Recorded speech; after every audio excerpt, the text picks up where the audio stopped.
Let's explore how to hear what the universe is saying. This morning's lesson is drawn from a good-hearted question found on Reddit. An individual asked, how to get a clearer message from the universe versus clouded ones that could be deciphered in the wrong way. So let me just start with a historical note before we read the actual question. I am not a professional historian. I'm not a fellow of letters. But even I have heard tales of the paradox of Delphi, how they had a two-part prophecy system, how they had an oracle and an interpreter, and how that created great confusion. How the interpreter's perceptions and agendas and world experiences colored the perceptions of the oracle's message, sometimes with disastrous results. Let's proceed now to the actual question. In my mid-20s, I was awakened to seeing odd things. At first, it was very beautiful. So let's start right there. So this is not an uncommon phenomenon. There are two methods of awakening to the miraculous. One is the sudden path and one is the gradual path. And the sudden path says this kind of reminds me of a line from Midsummer Night's Dream. Some are born to greatness, some aspire to greatness, and have some of greatness thrust upon them. So, some people, for whatever reason, have the miraculous thrust upon them, and that often it's very jarring, and it can create great stress. Other people have the miraculous as a fringe benefit of their training, and not in concentration and contemplation, but rather in its opposite, which is mindfulness and meditation. For those fortunate few, as the miraculous dawns gently, they have the structural architecture with which to dance with it. And so for those who were accosted by the former instead of gifted by the latter, life can be more difficult. Let's see how. The individual continues. First, I want to make sure, just had a creeping thought here because of this week's previous debacles. Oh, good. Excellent. So, the individual wrote, at first it was very beautiful, strange in both dreams and waking life, though quickly turned into nightmares and negativity. Odd coincidences started to pop up more. Friends, or so-called friends, started to be more negative and turned 180 degrees. Everyday crowds seemed to be mocking as they passed by. Being open-minded, I dove into different possibilities, from being someone wanted me to be gang-stalked or mobbed, to simulation theory, to cursed by demons or punished by the Almighty, etc. Spiritually seeking, I had some tell me I was taking it the wrong way, i.e. because I'm negative, it turned negative. Blaming the victim, that old chestnut, eh? However, that does not seem to be the case with me. I could meditate sober. So right there, I could meditate sober. That might mean that they were habitually sober and they meditated, or it might mean that they were occasionally sober and they could also meditate when they were sober. There's probably a good reason why, in the teachings attributed to the Buddha, one is instructed to refrain from intoxicants, as it can undermine the process of retraining one's brain to live in cooperation with one's autonomic nervous system. Let's continue. I could meditate sober, meditate on relaxing music, meditate on empty mind, meditate on positive mind. So once again, this is just a broad brushstroke. We could come to this later. the empty mind teachings were always intended to be figurative. And when they are practiced literally and people practice mind blanking, that is more of a contrivance than a beneficial phenomena. If your teacher teaches literal mind blanking, find a better teacher. Let's continue. And also to meditate on a positive mind. Here, meditation really isn't meditation, it's concentration. And it's understandable. When people confuse meditation with concentration, it's not an indictment of them. It's an indictment of their teachers and of the society that influence them. But meditating on being positive, forcing ourselves to being positive, is the opposite of just the spontaneous experience of random positivity. And actually, the contrivance of positivity actually undermines the experience of true positivity, which is darkly ironic. Thanks, James. The individual continued. I'd go out and would experience some form of gaslighting or mocking, which is extraordinarily painful. Why is it painful? Because communication is a manifestation of our experience of the interpersonal. Our interpersonal given form. In the given form, taken on the form of communication, be it nonverbal or verbal, direct or indirect, personal or professional. And when communication is laced with deceit or coercion or deception, it is a deep betrayal. Let us continue.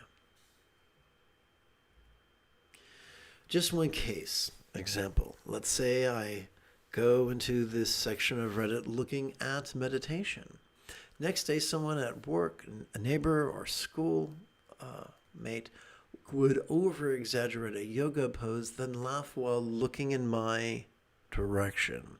Same thing if I were to go to Mass and try to pray, suddenly I'd see some guy over-exaggerating, crying as he muttered prayers in the street. Another one I experienced was that I haven't really stepped foot in church in years. The day I do, some guy blasting a song, singing "If You're Scared, Mofo, Go to Church." It feels or seems to be some form of mockery despite positive thinking. So once again, there is a myth that has been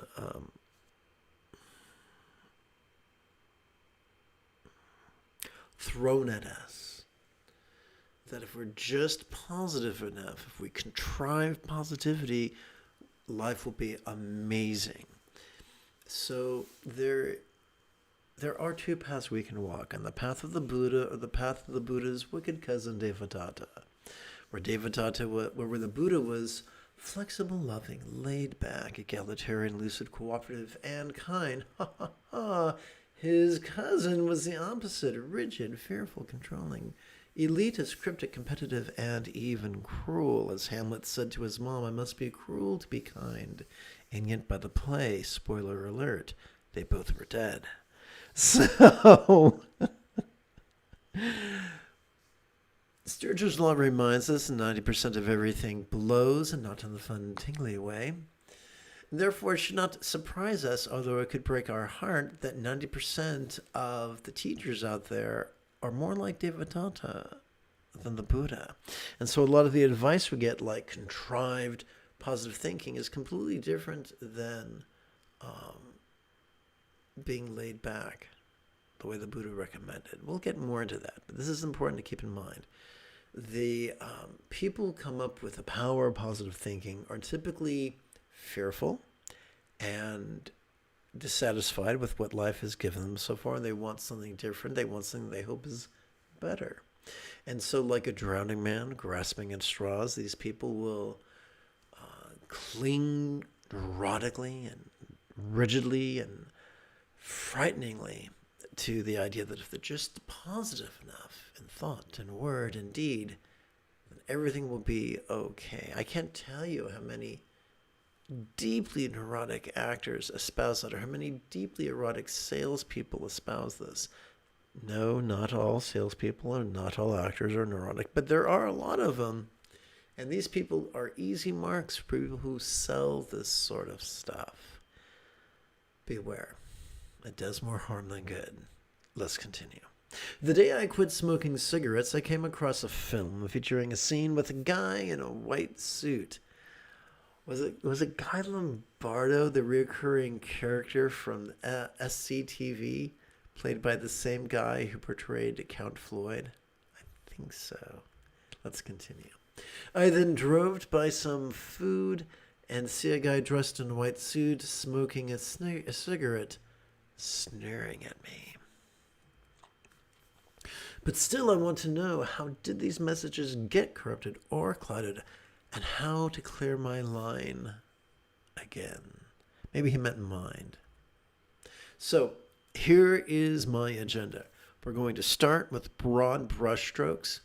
Afterwards, after about 30 seconds of housekeeping, we're going to enter the fine details.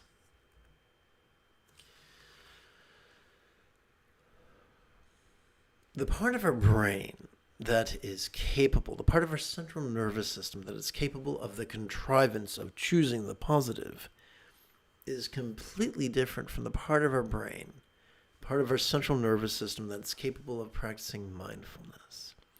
For this mindfulness, based upon our sympathetic nervous system, is rooted in being vulnerable, passive, visceral, and random.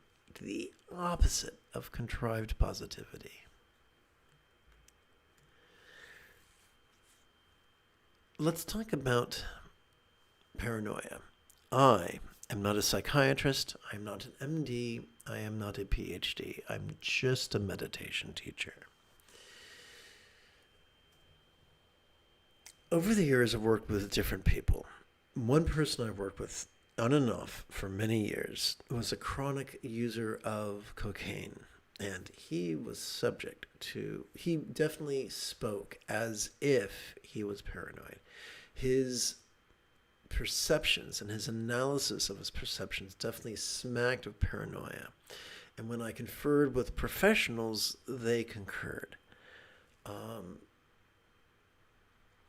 But if someone is struggling with ADHD and is prone to rejection dysmorphia, that can skew one's perceptions. If one is recovering or striving to recover from trauma, no less PTSD or CPTSD, then that can influence one's perceptions. Or one could actually be experiencing, these really negative phenomena. You know what they say, just because you're paranoid doesn't mean people aren't really out to get you.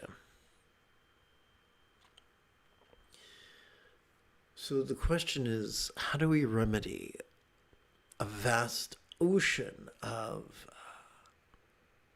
negativity being splashed upon us?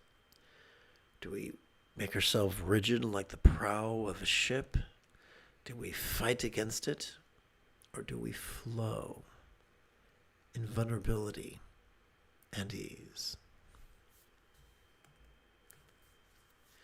Once again, I touched upon this previously, but it bears repeating. All complex life forms on this planet have evolved to think symbolically. Therefore, it should not be surprising that every human on the planet is prone to figurative language to some degree or another. We are wired for it. And even though there are great benefits to using figurative language, it cuts through a lot of malarkey and speaks to our core. Sadly, when we view figurative communication through the worldview of being rigid, we tend to interpret all communication, or the majority of communication, literally. And that can create a lot of dilemmas. A classic one in Buddhism is the idea of birthlessness, deathlessness, and emptiness. All these things were always intended to be taken figuratively. And when they were taken literally, great confusion appears. For instance, when we take emptiness literally, we tend to repress our thoughts in an effort to practice mind blanking. Sadly, that undermines mindfulness, which is both the seventh fold of the eightfold path and the first enlightenment factor. No mindfulness, no enlightenment. No mindfulness, no peace. Despite the effort we put into squelching the negative thoughts.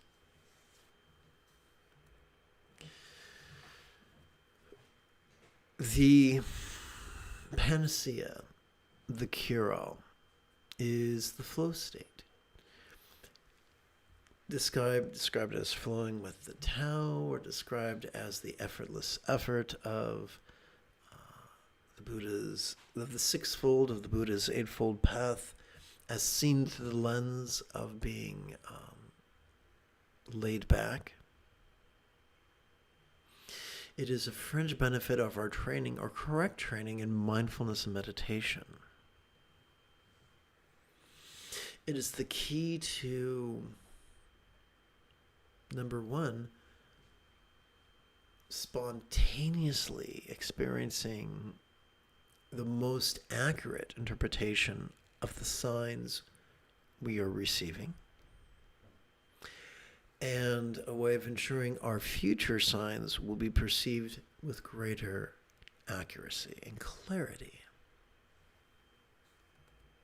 So I'm enthusiastic to just dive into these fine details with you. And because of the way YouTube works, I'll be happy to do that after approximately 30 seconds of housekeeping. This is Lama Jigme Gyatso of the Buddha Joy Meditation School.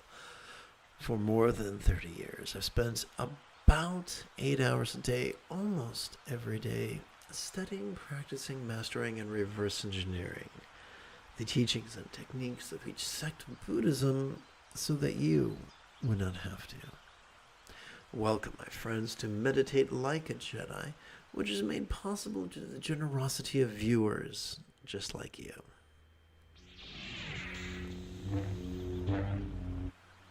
So we're going to work with easy meditation. And I like the idea that this has been approved by Buddha Cat and Dharma Doggy, but that might be my flight of fancy. So I'm going to go through the fine details in a very precise sequence. Hopefully, not because I'm a rigid fool, I can't apply his own advice, but because this seems to be the most gentle way of expressing the teachings, a way that that ensures there'll be less frustration and less skullduggery for you, and greater comprehension and ease of comprehension. That's my intention. Let's see if that plays out. It's been my experience that the elitists and lazy-minded make things oh so much more complicated than they need to be. But Shakespeare reminds us in Romeo and Juliet that a rose by any other name would still smell as sweet. And of course, my apologies to the bard for my ham-handed paraphrase. So whether we call it Satipasadi, Dhyana, Mahamudra, Chan, Proto-Zen, Zen, Mahasandhi, Ati Yoga, Dzogchen, or even Trekcho, it's all the same. It's all just mindfulness and meditation at best. I have an agenda, and that agenda is this: to over the span of 4 exercises delivered to you in less than 15 minutes, to contemplatively speaking, get you up to cruising altitude, just like on a plane or an airplane.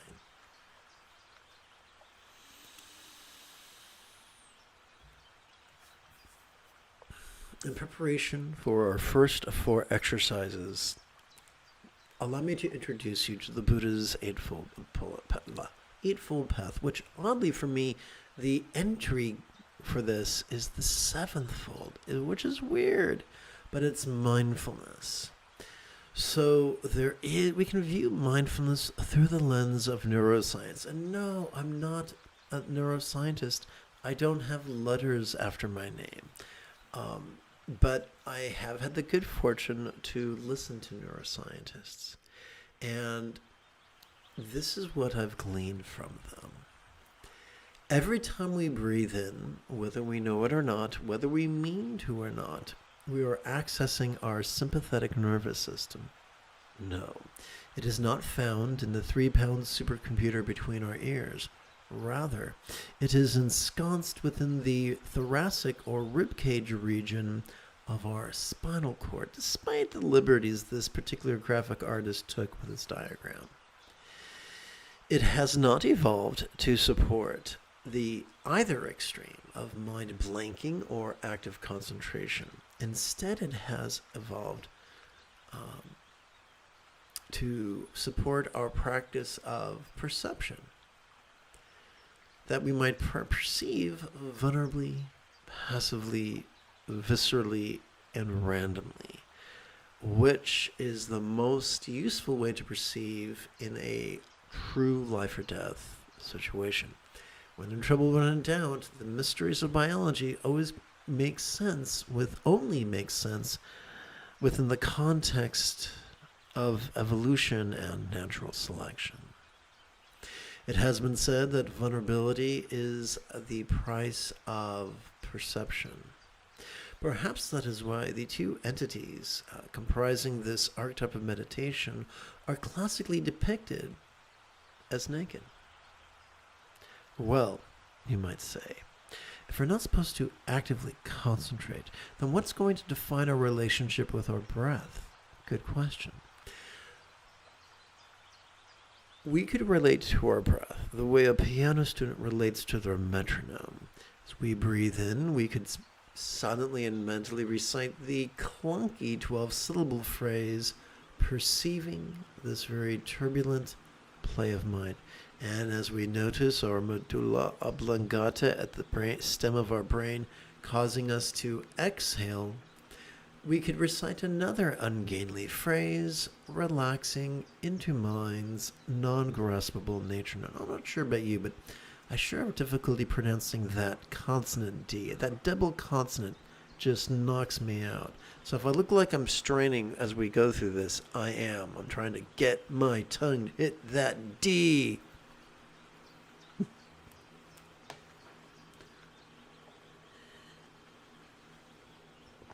Folks with ADHD or ADHD have difficulty with coordination because of a dysfunction in our cerebellum. It's not laziness, it's not intoxication, it's just brain damage. But I'm doing my best to use what talents I still possess and share them with you. So, what I would like very much to do right now, once again, this is ungainly, but it's just the first of 4 exercises. It's a stepping stone that, although inconvenient, is useful. And no, this is not an affirmation. Why? Well, affirmations are basically about wishful thinking and trying to believe a fantasy into a reality. This is the opposite. This is bringing a reality that's already there into our frame of reference so that it doesn't beat us up. So when we get comfortable with the idea that turbulence is natural and normal and part of the path of enlightenment, not an obstacle to be hurdled over, the process becomes much easier. So what I would like to do right now is to, with you, practice this for 16 rounds. What's a round? In this context, a round could simply be 1 inhalation followed by 1 exhalation. How are we going to count 16 of these bad boys on just the 4 fingers and 1 thumb of our left hand? Simple. In a phrase, Bengali crease counting. I guess that's 3 words. So what I like to do is during each inhalation, advance the tip of my left thumb, allowing it to come to rest either on one of 12 sets of creases or on one of 4 fingertips. So as we practice this silent recitation, this first contemplative exercise, you're welcome to follow along with my thumb. You don't have to, but it might be useful. But a word of warning, I'm yammering on. Therefore, I'm breathing faster than you. Therefore, it's unlikely that in the short time it will take me to do the 16 rounds, that you'll be able to do 16 rounds. You might only be able to do 12 or 8. That is not an indictment. It is simply because I'm talking. That's it. So, tally-ho. In the words of the Squire of Gothos, tally-ho.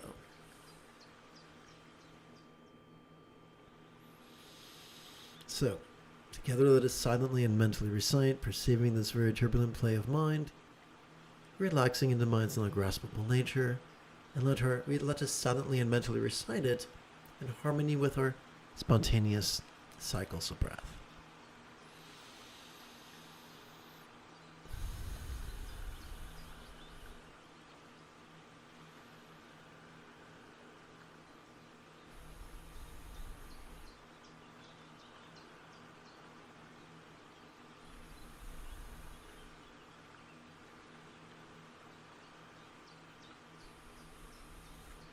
One of the many things that we could notice vulnerably, passively, viscerally, and randomly would be our experiences of and our interpretations of them, whether those interpretations are accurate, inaccurate, peaceful, or turbulent.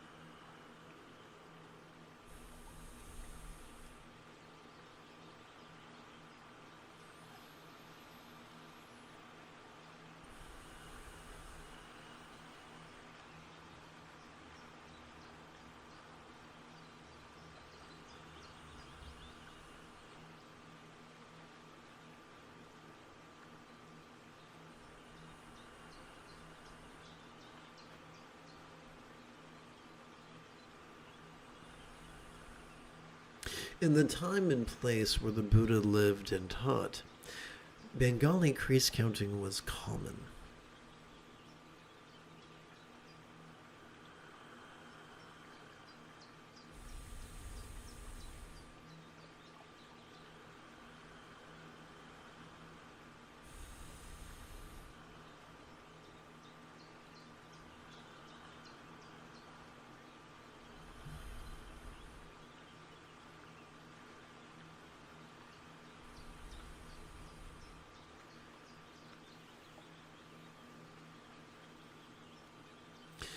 Let us sashay to the second of 4 exercises, which is going to be introduced by a bit of review.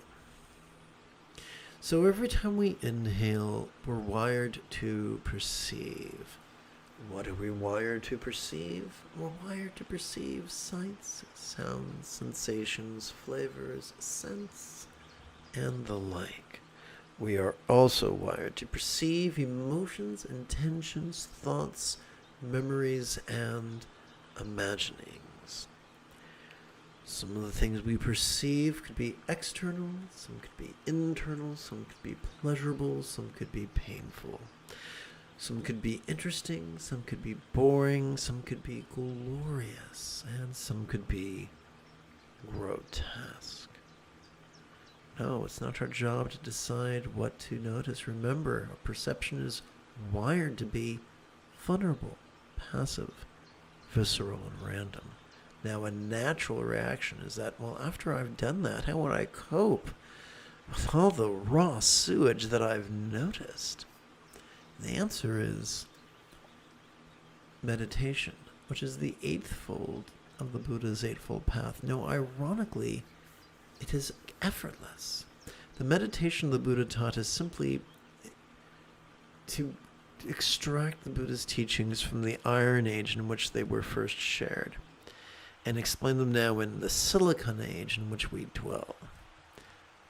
That is a Silicon Age that has been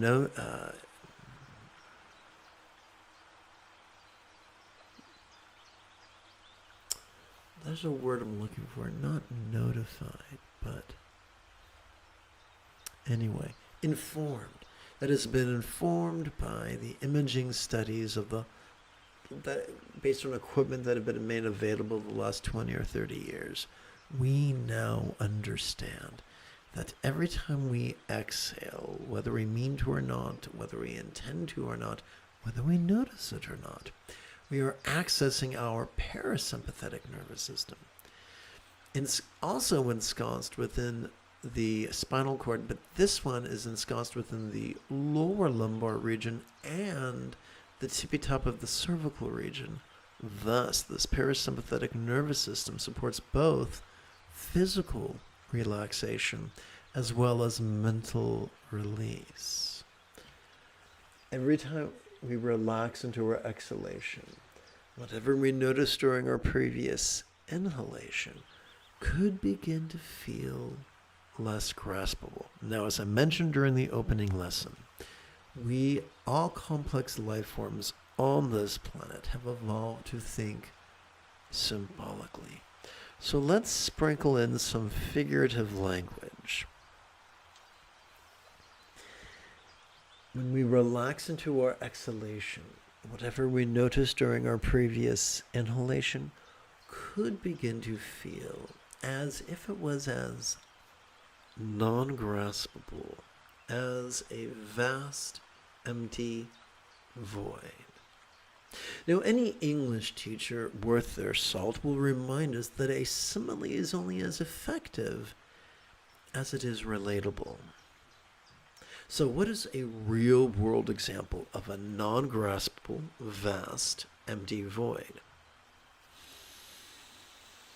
How about the illusion of the infinite azure sky on a bright and beautiful cloudless morn, which, although could be tantalizing to the eye, is rather intangible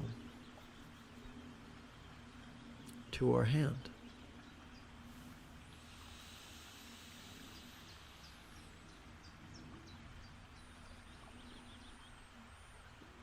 Perhaps that is what the Buddha meant by emptiness. Not mind blanking, but to explore how whatever we noticed during our previous inhalation is now less graspable.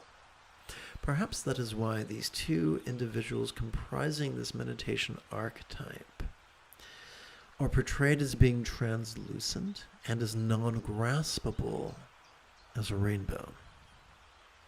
Now that we've completed the explanation, let us practice the actual instructions for the second of 4 techniques. During our inhalation, please silently and mentally recite sitting tall, thus reminding the tissues of our body to generate a vertical traction between our tush and our head. During our exhalation, please silently and mentally recite the 3-syllable verb relaxing. Now, this relaxation is not a lie. We're not saying, oh, I'm so relaxed. It's an instruction. It's a command. Remember when we were kids, if you're an OG like me, remember King Vitamin? Eat King Vitamin. I command you. Yes, King Vitamin.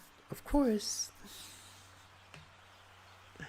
Well, similarly, we're already wired due to our parasympathetic nervous system during our exhalation to relax anyway. Well, if we're wired to do it, why are we saying it? Isn't that redundant? Hello, Department of Redundancy Department.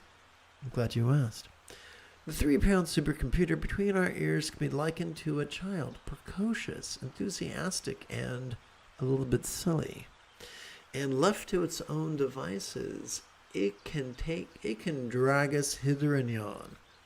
But when we give it a task, hey brain, during the inhalation, would you please recite this? And oh yeah, brain, during the exhalation, would you please recite this?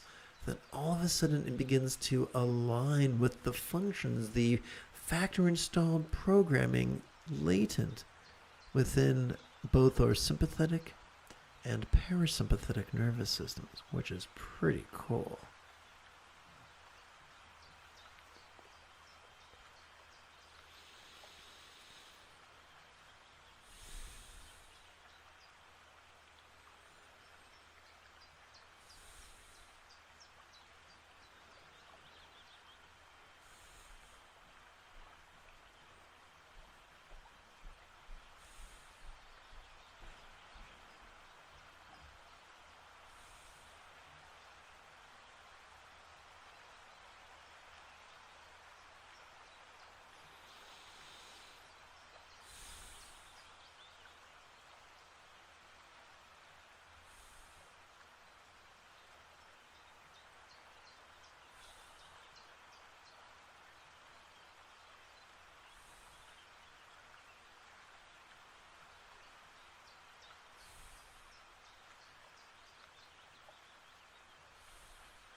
In preparation for the third step on our path to contemplative mastery, let us explore the first of 3 fringe benefits of regularly training in mindfulness and meditation, perhaps every 12 hours or so.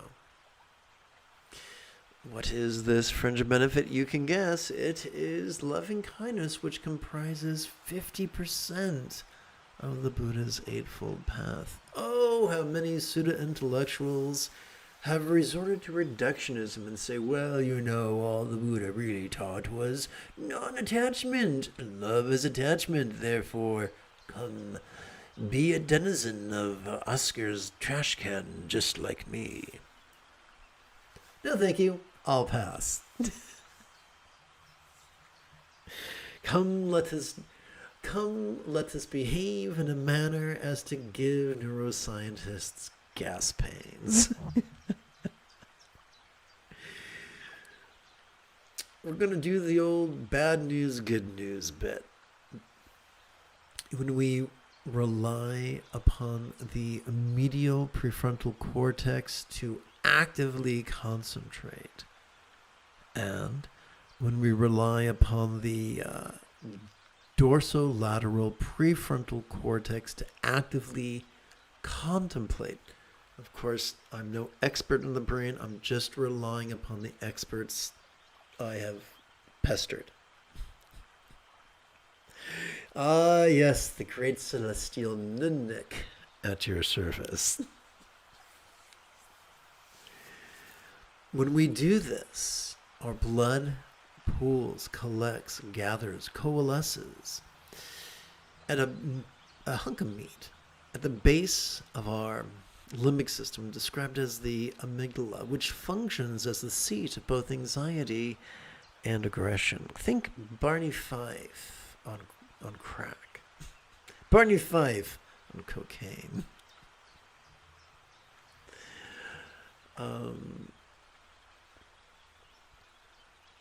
Which really sucks. One sits down and meditates because they want more crankiness and anxiety, and yet, with bad instructions, that's what people do. But here's the good news.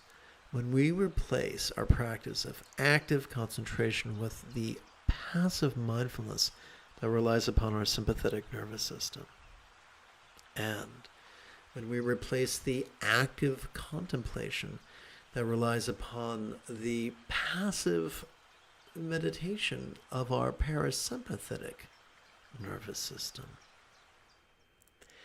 Then the blood that was pooling at our amygdala shifts to our anterior cingulate gyrus. And that's not the best illustration of it. The best illustration is like the Miami Vice version, hot pink, flamingo pink. But anywho, this anterior cingulate gyrus functions as the hub of our mirror neurons, the seat of empathy. Thus, it should not surprise us that the greatest Dzogchen lamas of Tibet have insisted that the highest love is spontaneous and uncontrived. This is why the two entities comprising this archetype of meditation are depicted just as beautiful as the artist's abilities will allow them to be. Some artists are like a Michelangelo, other artists like me are like a drunk monkey with a box of crayons.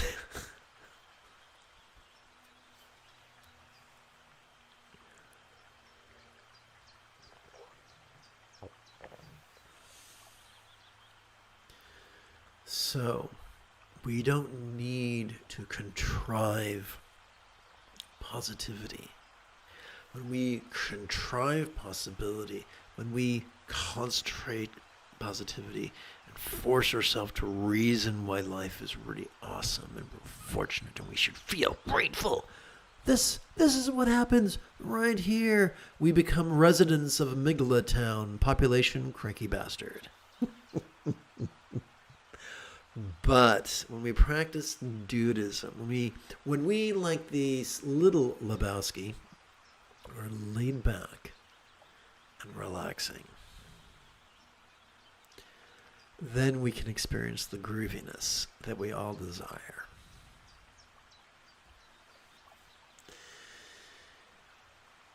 Despite the slings and arrows and raw sewage that life sometimes hurls in our specific direction.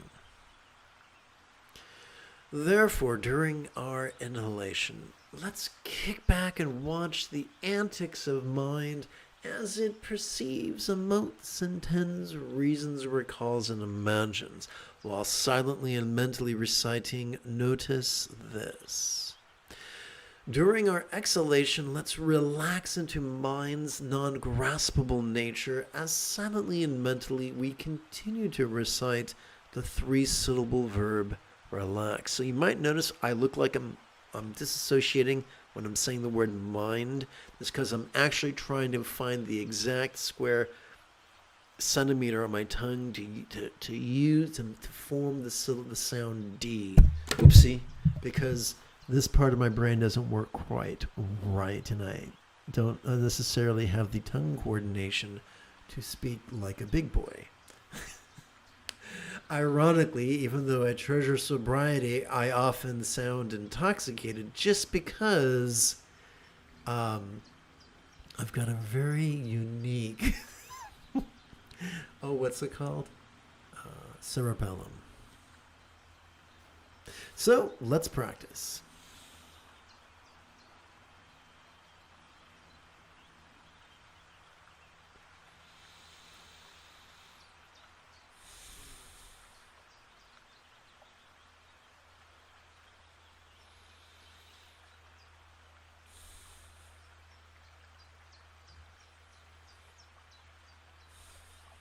Now, why do I keep talking about myself? Am I narcissistic? Am I suffering from a cluster B personality disorder? Or am I trying to let you know that we're all flawed and we're all doing the best we can? And if you're flawed, you are most certainly not alone. I'm super duper flawed, and if these teachings are flexible enough to be practiced and maybe even mastered by someone like me, then they can also be practiced and even mastered by someone just like you.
Let's now explore, in preparation for the fourth technique, let us explore the second set of fringe benefits from regularly training in mindfulness and meditation. This is the key to being the ultimate oracle of Delphi, or the Tibetan version. Instead of an oracle and a prophecy, there's a Teraton and a Terma. This is the key to being a Teraton. It's not ritual. It's not being born under an auspicious sign. It's simply refraining from being rigid, fearful, controlling, elitist, cryptic, competitive, cruel, and instead traversing the path of being flexible, loving, laid back, egalitarian, lucid, cooperative, and kind. But allow me to put a finer point on this for you. Effortless effort is one view of the sixth fold of the Buddha's eightfold path. Consider, if you will, this gal, the color of a cumulus cloud, who appears to be actively delighting in tantric union. She reminds us that contrivance will always be trumped by spontaneity, even though spontaneity can be scary and messy. It's the big deal. It's the big dog. Consider her partner, the color of the azure sky, who appears to be passively savoring the same tantric union. He reminds us that there are many flavors of spontaneity, and that the scattered spontaneity we sample when we've had our third espresso in a row will always be trumped by the centered spontaneity we experience by training or cooperating with mindfulness and meditation. In fact, when our choices and our utterances and our deeds, what's the word I'm looking for? It's when a student might be trying to reach out to me on Instagram. Please wait a second.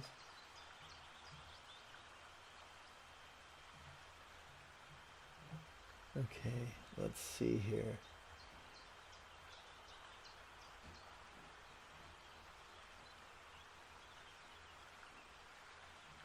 Okay. So, when our choices, utterances, and deeds flow from the effortless effort of love's centered spontaneity, our perceptions of the world around us shift to become as blissful as the paradise or pure land or vati depicted in a Buddhist painting. Does this mean that shitheads are going to stop being shitty? Not often. But it can help us. It can help our interpretations and our interpretations of the messages we receive flow from this effortless effort of centered spontaneity. It could act like a spiritual lube, and which is always a good thing. During our inhalation, let us kick back and watch the antics of mind as silently and mentally we recite the demonstrative pronoun this. During our exhalation, let us relax into mind's non-graspability as silently and mentally we recite the one-syllable verb ease.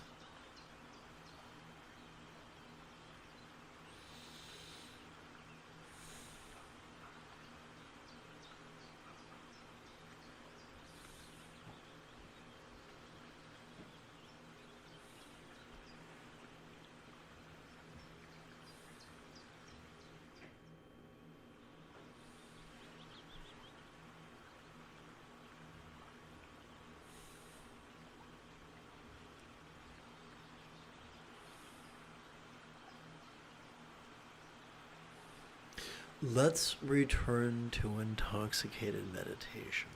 Some spiritual systems praise it. Consider the ayahuasca tradition. For some people claim to have entered the spiritual path because of illicit substances. However, the question is whether or not one uses that to enter the spiritual path. Is it physiologically sustainable? Is it litigiously sustainable? What some people have found is that it isn't. And after learning what lessons they could from chemical experimentation, they seek to rely upon their inner chemistry, the latent chemistry of their own nervous system and intercourse system. And they might do it through hatha yoga, or they might do it through meditation. I practice the path of meditation. When practiced correctly, it is easy, it's convenient, it's legal, no one can take it away from you. So there.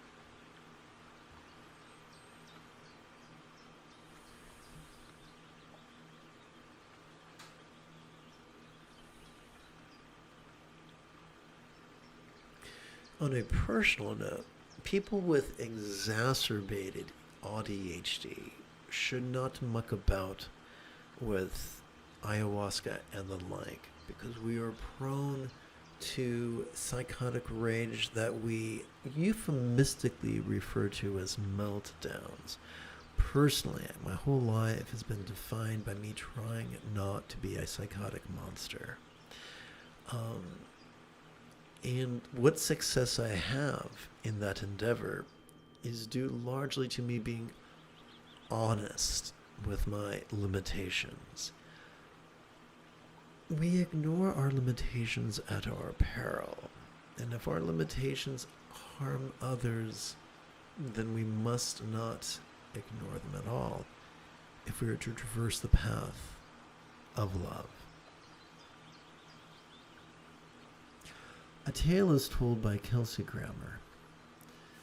By the way, welcome to, now that we've climbed to contemplative cruising altitude, together as a team, let us meditate as profoundly as Qui-Gon Jinn on Naboo. A tale is told by Kelsey Grammer of his girlfriend, who in a state of intoxication let his big beautiful dog run away and get lost, never to be found again. The girl was not malicious. She did not get intoxicated with the intention of causing that dog to get lost and most likely hit by a car. But it still had an effect on the world around her. A heartbreaking effect. There are many of us who do not have the luxury of exploring the ayahuasca path because of limitations or responsibilities. And to choose to be a good steward of the responsibilities set before us is not fearful. It is not lazy. It is noble.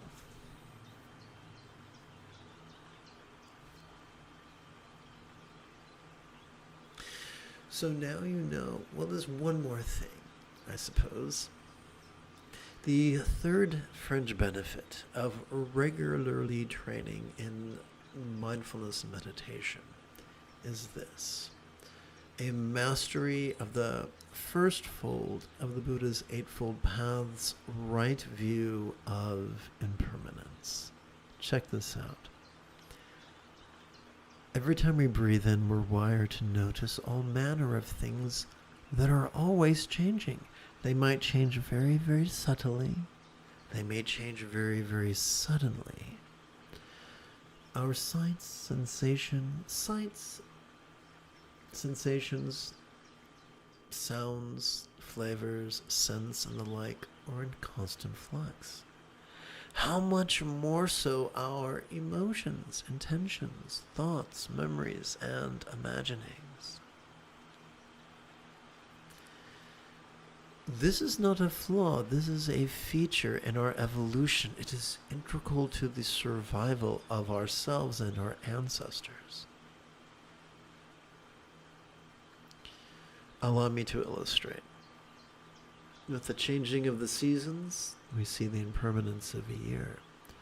With the waxing and the waning of the moon, we see the impermanence of a month. With the rising and the setting of the sun, we see the impermanence of a day. And right now, with the swelling and the sinking of our chest, we feel the impermanence of a breath. Ever changing, one and all, there is nothing permanent to grasp.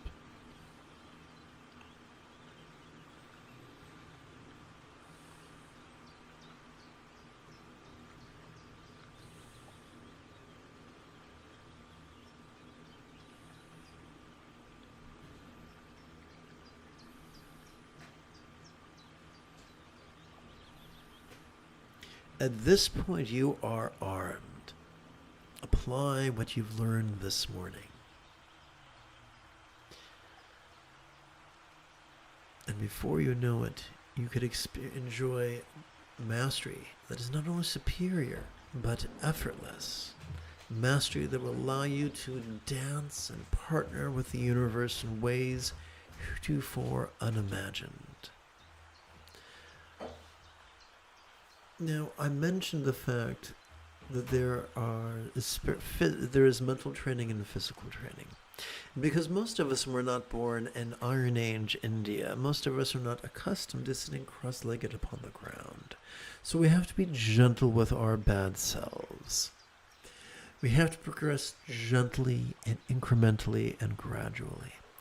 Instead of twisting our legs grotesquely in the full lotus position, which only serves as a tool, an elitist emblem of patriarchy, we can allow one lower leg to rest upon the other. And if at first that seems impossible, do not force it. Any little girl who's gone to ballet class can tell you the knees are hinge joints and must be respected. It is the hips that are ball joints. If you and I just let time and gravity do their work, we will settle effortlessly into this quarter lotus posture within a week or a fortnight, assuming we're practicing at least 5 minutes every 12 hours or so. After a week, we could progress to 10 minutes every 12 hours. After 3 weeks, maybe 15 minutes every 12 hours. Progressing gently and progressing incrementally will be less jarring for our schedule and for our coworkers, our partners, our children, and our pets. And by the conclusion of the 15th week, effortless sitting cross-legged while listening to me drone on and attending a 60-minute meditation could become quite easy.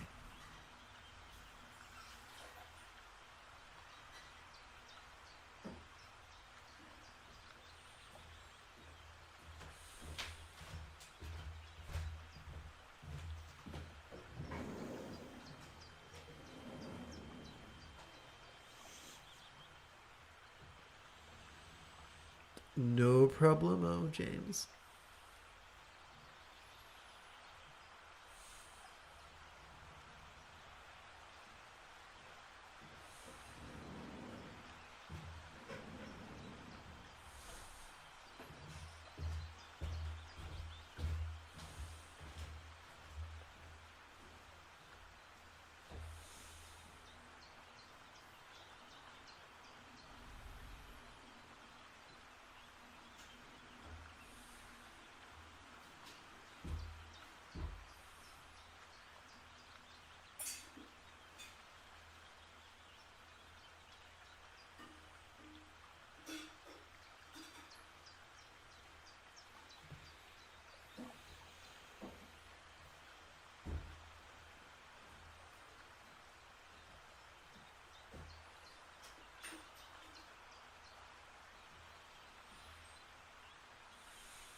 If during our inhalation we silently and mentally recite form, which is a synonym for body, and as during our and if during our exhalation we silently and mentally recite the verb ease, which is a synonym for relax, our body could feel as sensual yet as non-graspable as a real or imagined archetype of enlightenment described in Tibet as a yidam.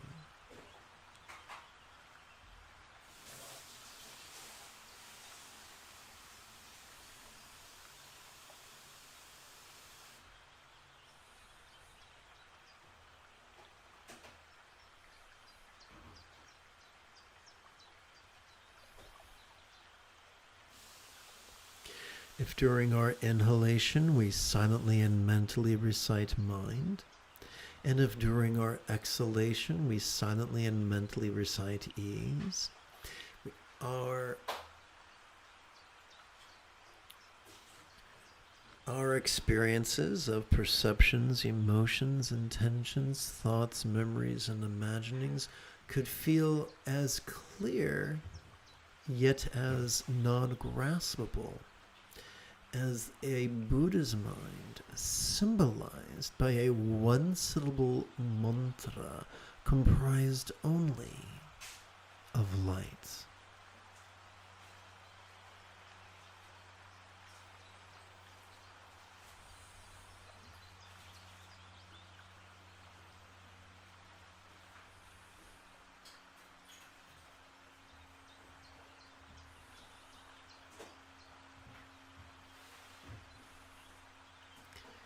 If during our inhalation we silently and mentally recite the noun speech, and if during our exhalation we silently and mentally recite the verb ease, our experience of the interpersonal could begin to feel as non-graspable as a Buddha's real or imagined mantra comprised only of light.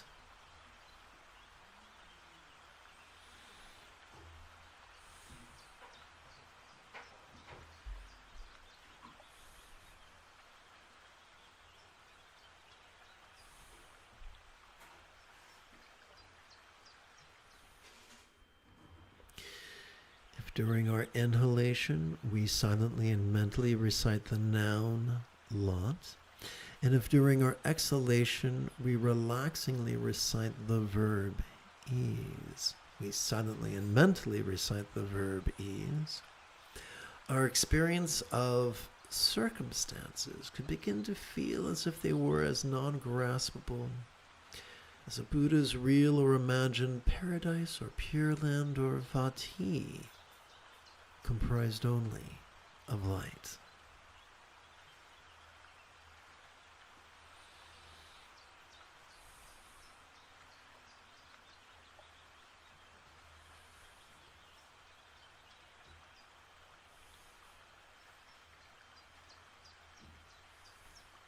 This works whether our bodies are comfortable or painful. This works whether our minds are calm or tumultuous. This works whether our relationships are nurturing or cruel. This works whether our environment is conducive or chaotic.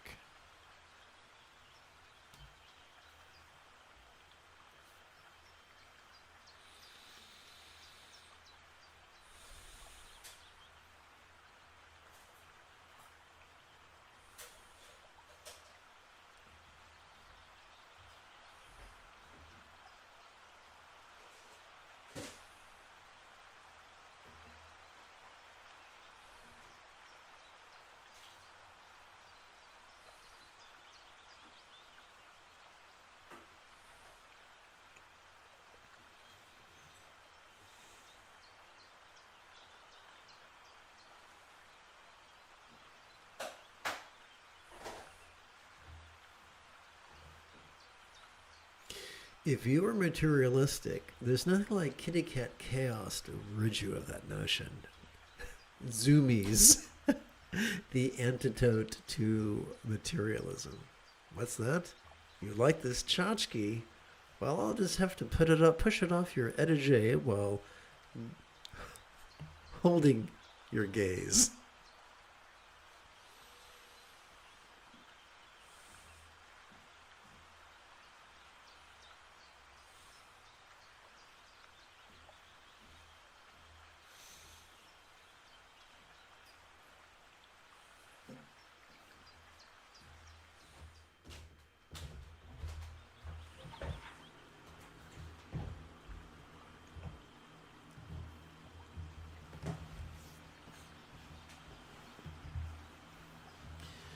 Let us notice our body and release our body.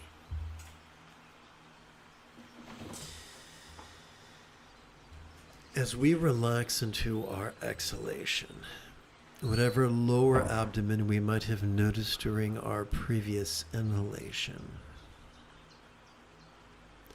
could begin to feel as if it was as non-graspable, as real or imagined Amoghasiddhi Buddha, comprised only of emerald-colored light.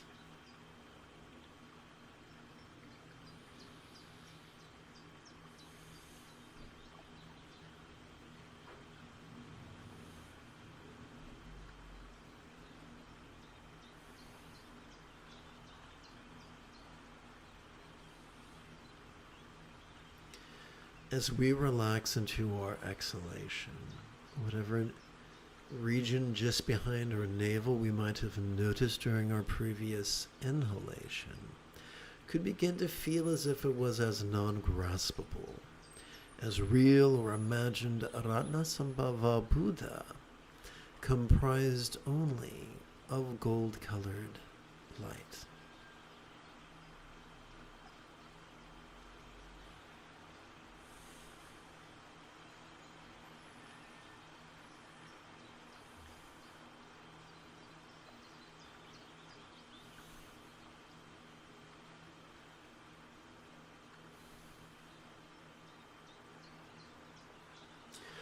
As we relax into our exhalation, whatever chest we might have noticed during our previous inhalation could begin to feel as if it was as non-graspable, as real or imagined Akshobhya Buddhas, comprised only of sapphire-colored light.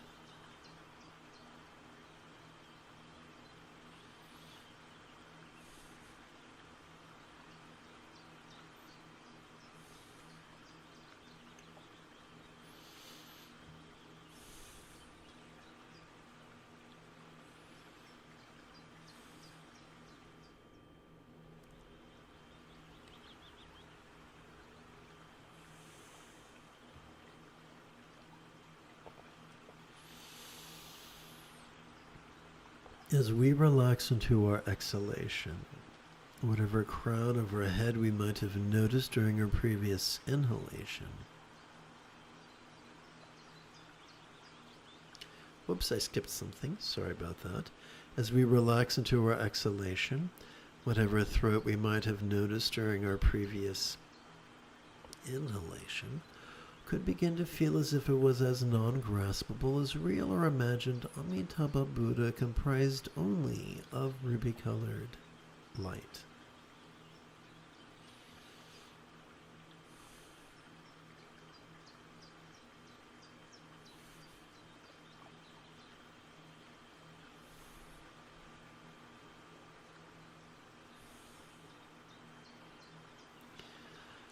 As we relax into our exhalation, whatever crown we might have noticed during our previous inhalation can now begin to feel as if it was as non-graspable, as real or imagined Vairochana Buddha, comprised only of diamond-colored light.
As we relax into our exhalation,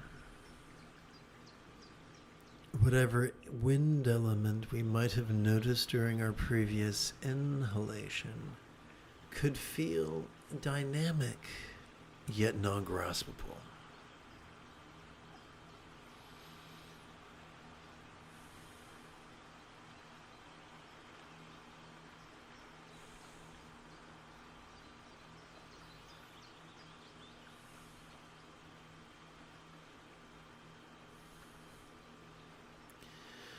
As we relax into our exhalation, whatever earth element we might have noticed during our previous inhalation could feel stable yet void.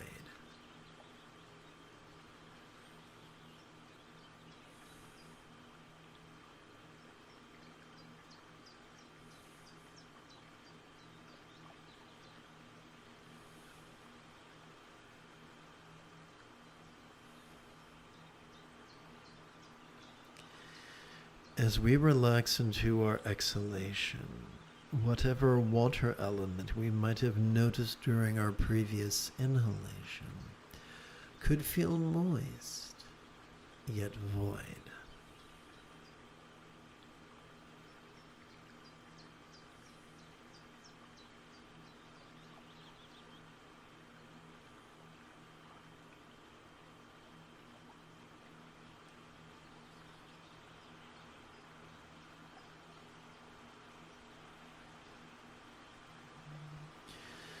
As we relax into our exhalation, whatever fire element we might have noticed during our previous inhalation could begin to feel warm, yet void.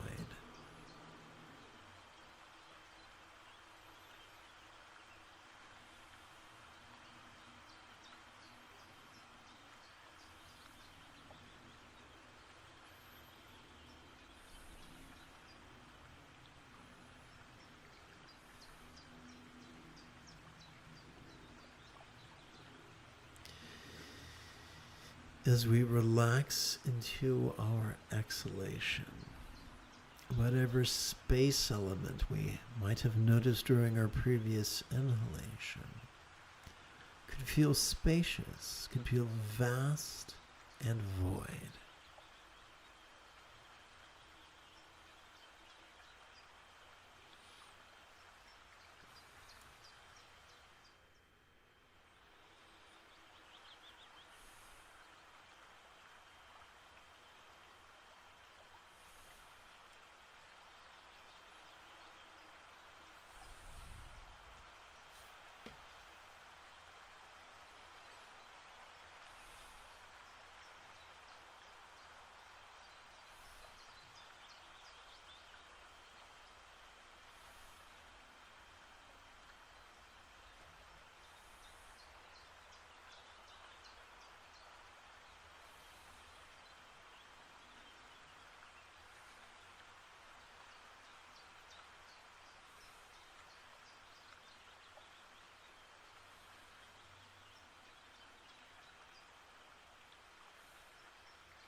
As we relax into our exhalation, whatever body or form we might have noticed during our inhalation could feel less graspable, could feel like it controls us less.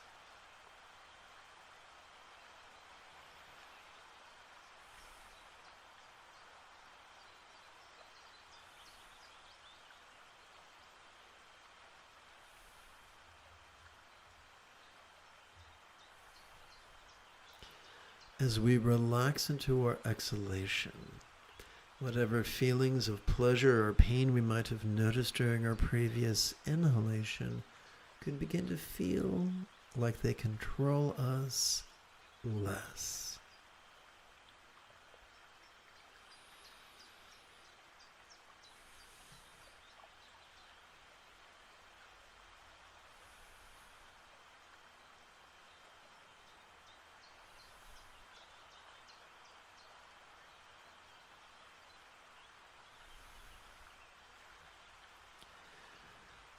As we relax into our exhalation, however we might have rated or appraised the intensity of that pleasure or pain, can begin to feel like it controls us less.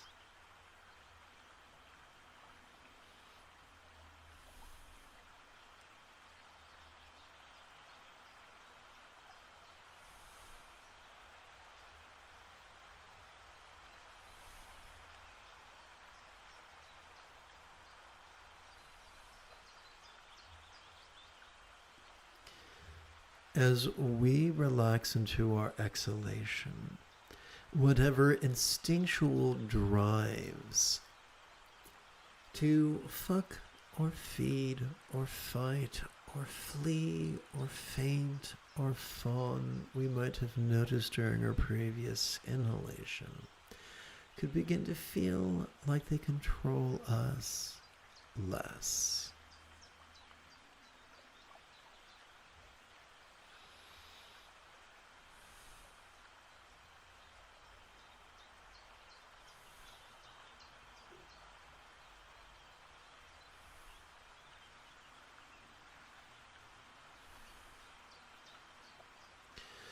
As we relax into our exhalation, whatever awareness we might have experienced during our previous inhalation could feel like it controls us less.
Let us seal this morning's practice by percussively chanting the Heart of Wisdom Sutra.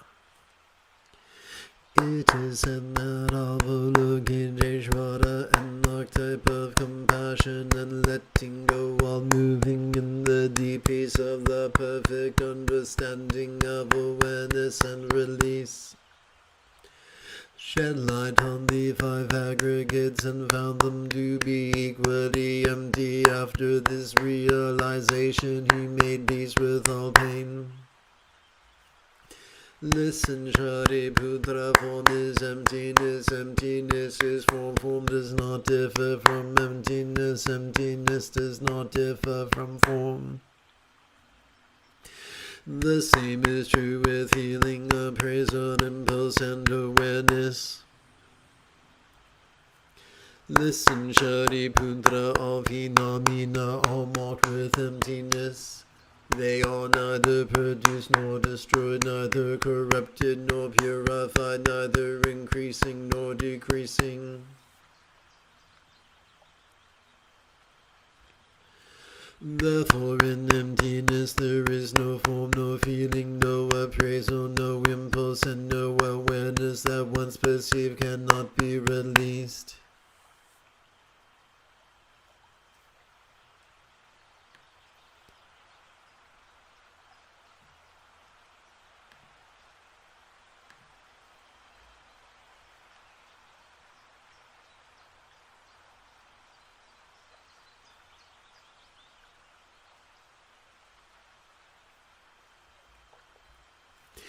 No sensation, no flavor, no scent, no sound, no sight, no phenomena that once perceived cannot be released.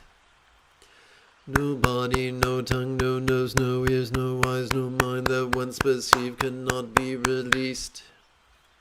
No feeling, no tasting, no smelling, no hearing, no seeing, no noticing that once perceived cannot be released. No interdependent origins and no extinction of them, from confusion to aging and death that once perceived cannot be released. No stress, no confusion, no liberation, no path, no understanding, and no attainment that once perceived cannot be released. Because there is no attainment that once perceived cannot be released, the Bodhisattva archetypes of awareness and letting go supported by the perfection of understanding, find no obstacles for the minds that once perceived cannot be released. Having no obstacles that once perceived cannot be released, they transcend the tyranny of fear, liberating themselves forever from the tyranny of illusion and realizing perfect nirvana. All Buddhas of the past, present, and future, thanks to this perfect understanding of noticing and releasing, arrive at full right in universal enlightenment. Therefore, one should know that this perfect understanding of noticing and releasing is like a great mantra, is like an unequaled mantra, the destroyer of the tyranny of all suffering, the incorruptible truth. A mantra of Prajnaparamita's perfect wisdom of awareness and release could therefore be proclaimed. This is the mantra Kate Kate Para Samkate Bodhi Swaha. Gone completely and perfectly gone to enlightenment, may it be so.